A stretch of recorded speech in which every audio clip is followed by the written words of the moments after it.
बात का सबूत है कि वो सबसे बड़े भ्रष्टाचारी होंगे, इसीलिए तो रेस में सबसे आगे निकले वो सीएम बनने। वरना भारतीय जनता पार्टी में और भी लोग थे जो थोड़े कम भ्रष्टाचारी होंगे, लेकिन मोदी जी को तो दूर से इतनी पैनी दृष्टि है, मोदी जी हमेशा पहचानते हैं ये सबसे बढ़िया आदमी, ये सबसे बढ़िया हिमंत बिस्वा शर्मा साहब सबसे बढ़िया आदमी है कि नहीं है। अभी ये सच्चा या झूठा इल्जाम पवन खेड़ा साहब ने लगाया था 50,000 करोड़ का लगाया था ना, तो कितना चुन के रखा है मोदी जी ने उन्हें। तो इसी प्रकार से ये अधिकारी जी जो हैं बहुत बहुत दिमाग लगा के, इससे बढ़िया आदमी हमारे काम का कोई नहीं हो सकता, इसीलिए उनको रखा गया। तो शुभेंदु अधिकारी का जो सबूत है, क्या सर वीडियो सबूत के तौर पे नहीं आएगा? क्या विपक्ष उसको लेकर एक्शन नहीं ले सकता जो उन्होंने सीएम पद की? अब आप फिर मजाक करने के मूड में हो। विपक्ष अगर इस लायक होता तो बीजेपी और आरएसएस इस समय देश पे इस प्रकार से कब्जा कर पाती। विपक्ष नहीं है ना, विपक्ष अभी पवन खेड़ा साहब का ही एग्जाम्पल, लेटेस्ट एग्जाम्पल बार बार देना पड़ता है मुझे। बताओ आप, हमें तो खुद उनके लिए चिंतित था जब तक उनकी एंटीसिपेटरी बेल सुप्रीम कोर्ट ने न कर दी। मैं सच बता रहा हूँ आपको, मैं बहुत चिंतित था और हम लोग तैयारी कर रहे थे कि अल्टीमेटली अगर हमें वो हमसे कहेंगे तो आसाम जाके भी उनको छुड़ा के लाएंगे, मगर फिर हो गया, फिर जो होता है वो तो हर बार जो होता है वही हो गया। तब मुझे धक्का लगा कि कैसे हो गया, सुप्रीम कोर्ट से बेल कैसे हो गई। तो खैर वो एक लंबी कहानी है, लेकिन बुनियादी बात ये है 50,000 करोड़ की बात पूरी कांग्रेस पार्टी भूल गई ना। तो विपक्ष तो कमजोर है ना, इसीलिए तो ये सर पे चढ़ रहे हैं देश को। यही बात तो कांग्रेस कह रही है कि सारे विपक्ष वाले जो रीजनल पार्टी है वो हमसे लड़ाई लड़ रहे हैं, मोदी से तो लड़ नहीं रहे, तो फिर कैसे जीतोगे? उनसे क्यों इसलिए लड़ रहे हैं क्योंकि उनको मजबूत करना है। वो क्यों कह रहे हैं कि हम सबसे बड़ी विपक्ष की पार्टी हैं, तो हम मोदी जी की तो बुराई करें कि मोदी जी देश लूट रहे हैं, और विपक्ष जो लूटने दे रहा है, चौकीदार कौन है देश में? चौकीदार विपक्ष होता है। जब सरकारें चोरी करने लगे तो चौकीदार विपक्ष होता है। तो हम चोर से जाके शिकायत करेंगे कि चोरी क्यों कर रहे हैं, ये यही चाहते हैं ना। हम पुलिस या चौकीदार के पास जाके ना बोलेंगे तुम चोरी क्यों नहीं रोक पा रहे। थोड़ा समझ का फेर है। हम अम्बेडकरवादी है तो हमें इस तरह की समझ है। चोर से जाके ये नहीं बोलेंगे कि भाई तुम आके सरेंडर कर दो और अपने आपको जेल में बंद कर दो। मोदी जी से बोले कि आओ और सरेंडर कर दो और जेल में जाके खुद को बंद कर लो। या विपक्ष से बोलेंगे तुम आंदोलन करके इनको जेल में भिजवाने का काम करो। जो डबल सीट जीती तो 206 सीटें, 206 सीटों में से 105 ऐसी सीटें हैं, उसमें जीत का अंतर देखो। हार से 85 ऐसे। अरे भाई सुन लो ना यार, कौन हार से बुखला गया?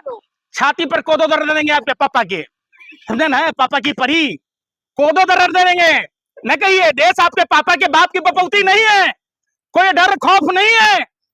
अरे भाई क्यों ना बौखलाएंगे, जब श्यामा प्रसाद मुखर्जी जैसे देश के गद्दारों को महिमा मंडन किया जाएगा तो खून तो खोलेगा ही ना।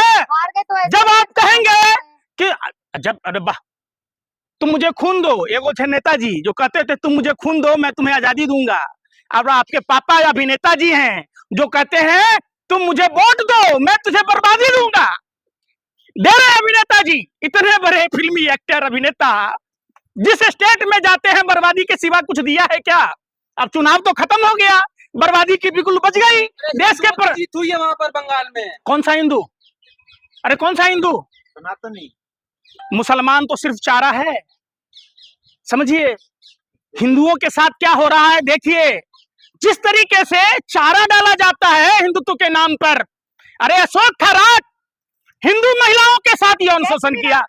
अरे यार सुन लो, जय श्री राम के नारे का मतलब समझती हो आप? क्या समझती हो? अगर आपके पापा भी छोड़ दिए होते जय श्री राम का नारा बोलकर तो आप पत्रकारिता कर रही होती। अरे यार सुन ही नहीं रहे, क्यों नहीं मिर्ची लगेगी? जो प्रभु श्री राम अपनी पत्नी के लिए नंगे पांव रामेश्वर तट पर जाकर लंका दहन किया, पूरी लंका रामचंद्र जी की सेना ने लंका को तहस नहस किया, रावण का वध किया। आपको पता है नारी के सम्मान में ये है प्रभु श्री राम। प्रभु श्री राम अविलंब न्याय के लिए जाने जाते हैं, प्रभु श्री राम जुल्म के लिए नहीं जाने जाते हैं। और रामायण, चूंकि मैं मां सीता की धरती से मिथिला से आता हूं, जहां हनुमान जी का ननिहाल है, जहां गणेश जी का ननिहाल है, हनुमान जी से रिश्तेदारी हमारी है, लेकिन प्रधानमंत्री के छोटे भाई के पास में नंबर होता है, टुप टुप उनका नाना पहुंचा दिया था, उनका पप्पा पहुंचा के आया था।